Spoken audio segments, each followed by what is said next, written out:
I greet you all in Jesus' mighty name. This morning I want to share with you the book of 1 Corinthians chapter 7 and verse 31, the B part. This is what the word of God says. For the form of this world is passing away. If we go to the book of 1 John chapter 2 and verse 17, the word of God says, and the world is passing away and the lust of it, but he who does the will of God abides forever. Oh, my brother, my sister, we cannot put our trust and our faith in this world. We cannot put our trust and our faith in the things of this world. The word of God says the form of this world is passing away. Romans chapter 12 verse 2 says, and do not be conformed to this world. Don't be conformed to this world, but be transformed by the renewing of your mind, that you may prove what is that good and acceptable and perfect will of God. My brother, my sister, we cannot be conformed to this world any longer.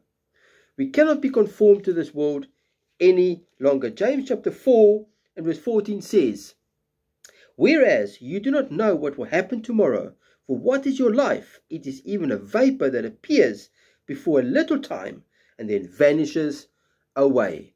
My brother, my sister, even our own life will vanish away. Even people are going to vanish away.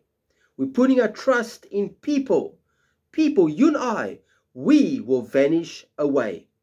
My brother, my sister, we can no longer put our trust and our faith in the things of this world. 1 Peter chapter 1:24 says, all flesh is as grass, and all the glory of man as the flower of the grass. The grass withers, and its flower falls away. That is what our life is all about, my brother and my sister. Today we're here, tomorrow we're gone. My brother and my sister, we cannot put our trust in people. We cannot put our trust and our hope in people. We cannot even put our trust and our hope in this government. They will fall away. The things and the form of this world is busy falling away. My brother, my sister, we need to put our trust and our hope and our faith in this living God. His name is Jesus Christ. My brother, my sister, let us take our eyes off the things of this world. Let us take our eyes off the form of this world. He who loves this world, the love of the Father is not in him. My brother, my sister, let us stop loving the things of this world. Let us start loving and putting our faith and hope in Jesus.